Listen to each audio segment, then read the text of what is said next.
Workplace Communication Lesson 10, Communication Classes.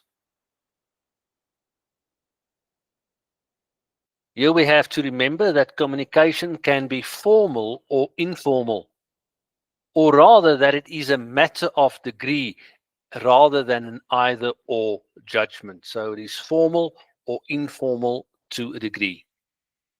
This degree of formality is called the register, and the environment will determine the register. In an organization, the register will depend on the structure and culture in the organization. Here we have two examples. A pyramid structure can be regarded as very formal, while a flat structure can be regarded as informal.